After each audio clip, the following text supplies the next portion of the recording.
Hi everyone, welcome back. मैं हूँ ईशान और आज की ये वीडियो बहुत इंटरेस्टिंग होने वाली है। आज मैं आपको इमेज फॉर्मेशन के बारे में बताने वाला हूँ स्फेरिकल मिरर के अंदर। ठीक है, और हम इमेज फॉर्मेशन के साथ साथ यहाँ पे मैं आपको बताऊंगा कि रेज कैसे जाती हैं और आफ्टर रिफ्लेक्शन वो किस तरीके से डेविएट होते हैं अपने पाथ से, और अगर हम इमेज और ऑब्जेक्ट के बीच का नेचर फाइंड आउट करें तो किस तरीके से फाइंड आउट करेंगे। तो सारी चीज़ें मैं आपको डिटेल करने वाला हूँ इस वीडियो में। एक और चीज़ कि मैंने already image formation by concave mirror और कॉन्वेक्स मिरर के ऊपर वीडियो डाल चुका हूँ, एक बार आप जाकर जरूर चेकआउट करिएगा। तो गाइस यहाँ पर बात करते हैं स्फेरिकल मिरर के बारे में। तो हमारे ना टू टाइप्स के यहाँ पर स्फेरिकल मिरर होते हैं। वन इज कॉनकेव, ठीक है, one is concave and second is convex. तो एक होता है हमारा कॉनकेव और एक होता है हमारा कॉन्वेक्स मिरर। ओके, तो यहाँ पर दो टाइप के मिरर हैं। काफ़ी बच्चे सोचते हैं कि भाई ये मिरर अगर एग्जाम में बनाने के लिए आए तो हम किस तरीके से बनाएं।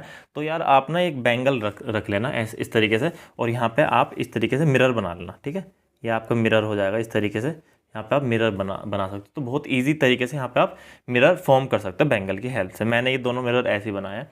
ठीक है, उसके बाद यहाँ पे मैं थोड़ा सा इसको ड्रॉ कर लेता हूँ। ठीक है, ओके, ठीक है, इसको मैं यहाँ पे ड्रॉ कर लेता हूँ। तो गाइज आप जैसे कि देख रहे हो कि मेरे पास यहाँ पर दो मिरर हो चुके हैं। ये वाला है हमारा कॉनकेव और ये हमारा कॉन्वेक्स। पता क्या चलता है कॉनकेव और कॉन्वेक्स के बारे में? कॉनकेव जो मिरर होता है ना, उसके आउटर सरफेस पर पॉलिश होती है।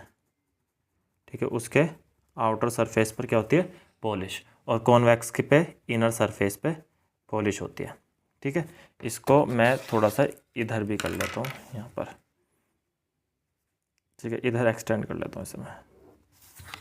ओके, तो गाइस यहाँ पे हमारे दो मिरर हो गए। फटाफट बात करते हैं यहाँ पर। मिरर में एक होता है आपका पॉइंट फोकस और एक होता है आपका सेंटर ऑफ कर्वेचर। इस तरीके से जितनी फोकस से पोल की दूरी होती है इसे पोल बोलते हैं। जितनी फोकस से पोल की दूरी होती है उतनी ही सेंटर ऑफ कर्वेचर और फोकस के बीच की दूरी होती है। मतलब कि ये इसको बोलते हैं फोकल लेंथ। फोकस और पोल के बीच की जो दूरी होती है उसे बोलते हैं फोकल लेंथ। इतनी बात समझ आ गई? इसे बोलते हैं फोकल लेंथ। एफ क्या होता है? एफ होता है हमारा फोकल लेंथ। ठीक है, ये एक तरीके की फोकल लेंथ होती है। ये मीटर में होती है जनरली। ये मीटर में भी हो सकते हैं, सेंटीमीटर भी हो सकते हैं, डिपेंडिंग अपॉन की मिरर का जो साइज है वो क्या है। तो ये एफ होती है, ये सेंटर ऑफ कर्वेचर होता है। मतलब 2 times of F will be equal to the radius of curvature. तो इन दोनों के बीच की दूरी को बोलता है radius of curvature. Radius of curvature, ठीक है, रेडियस ऑफ कर्वेचर। इन दोनों के बीच की दूरी को बोलता है रेडियस ऑफ कर्वेचर। इतनी बातें शायद हमें समझ आ रही होंगी। अब ये ही चीज़ लागू होती है कॉन्वेक्स में भी। ये होता है आपका पोल, ठीक है, और कॉन्वेक्स में हमारा फोकस होता है और यहाँ पर हमारा सेंटर ऑफ कर्वेचर होता है। वही फोकल लेंथ एफ होती है और ये रेडियस ऑफ कर्वेचर हमारा आर होता है। इतनी बातें शायद हमें समझ आ रही होंगी। उसके बाद हम इमेज फॉर्मेशन के बारे में बात करते हैं। एक बात ध्यान रखना, मैं यहाँ पर एक मिरर बना लेता हूँ। ठीक है, मैं यहाँ पर एक मिरर बना लिया है और यहाँ पर मैं एक लाइन खींच देता हूँ। ठीक है, ये आपका फोकस हो गया। एक बात याद रखना, जितनी भी रेज ऑफ लाइट आएंगी पैरेलल जो भी आएगी प्रिंसिपल एक्सिस के, इसको बोलते हैं प्रिंसिपल एक्सिस। ठीक है, इसको बोलता है प्रिंसिपल एक्सिस। जितनी भी ray of light principal axis से आ रही हैं, ठीक है, जितनी भी ray of light principal axis के पैरेलल आ रही हैं, फॉर एग्जांपल ये ray of light principal axis के पैरेलल आ रही है। ठीक है, कोई बात नहीं, आने दो। रे ऑफ लाइट क्या हो रही है? प्रिंसिपल एक्सिस पैरेलल आ रही है। तो टकराने के बाद ये इस तरीके से फोकस से पास हो जाएंगे। इतनी बात आपको ध्यान रखनी है। कोई भी रे ऑफ लाइट आ रही है, अगर वो मिरर से टकराएगी, पैरेलल आ रही है प्रिंसिपल एक्सिस के, तो फोकस से पास हो जाएगी। पहली कहानी हमारी खत्म हो गई। ठीक है, तो जो हमें इमेज फॉर्मेशन करनी है, जो भी ऑब्जेक्ट रखी गई है उससे एक रे ऑफ लाइट जाकर फोकस से पास जरूर होगी और दूसरी रे ऑफ लाइट जाकर सेंटर ऑफ कर्वेचर से हमारी पास होगी। बस ये दोनों आपको बातें ध्यान में जरूर रखनी है। ठीक है, अगर मैं यहाँ पर एक इमेजनरी लाइन बना दूँ तो ये हमारा हो गया आई और ये हो गया हमारा आर। ठीक है, इतनी बात आपको ध्यान में रखनी है।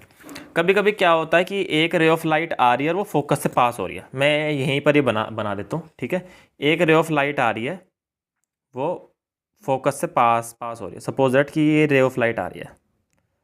ठीक है, ये रे ऑफ लाइट आ गई, फोकस से पास होगी।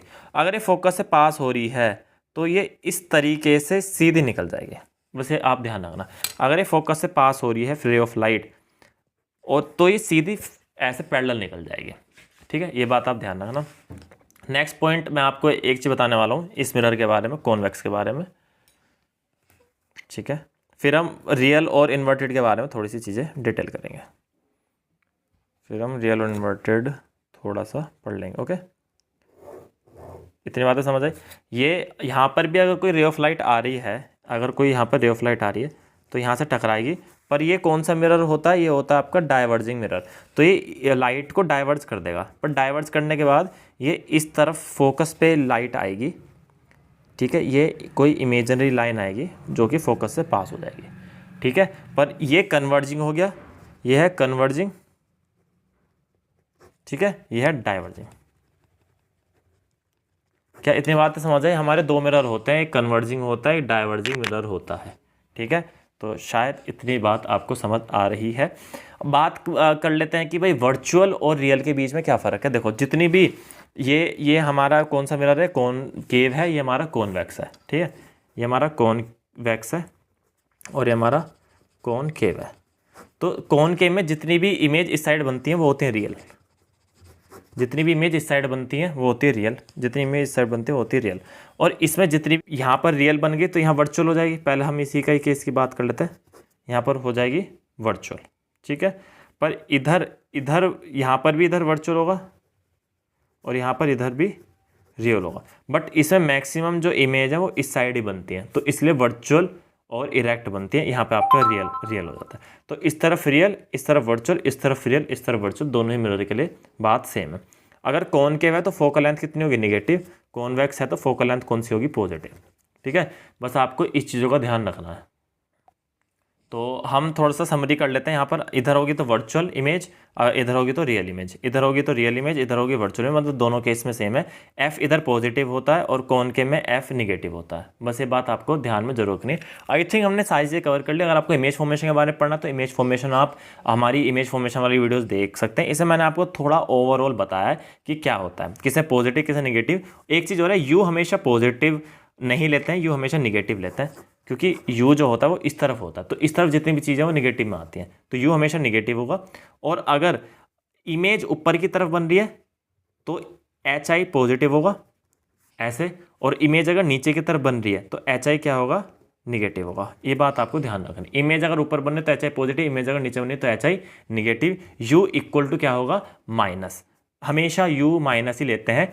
वी डिपेंड करता है, वी करता है डिपेंडिंग अपॉन कि भाई वी किधर बनना है, इधर बनना है या इधर बनना है। तो ये आपको गो थ्रू करना चाहिए। आई होप आपको ये चीज़ें समझ आई होंगी, और समझ आएगी तो एक बार लाइक जरूर करने, मुझे बताएं कि भैया क्या चीज़ और किस चीज़ के ऊपर वीडियो आनी चाहिए, लेंस के ऊपर आनी चाहिए, तो एक बार मुझे प्लीज़ लेट मी नो। चलो गाइस, मिलते हैं जल्द से नेक्स्ट में। Thank you so much, bye, take care, see you soon in next video, bye bye.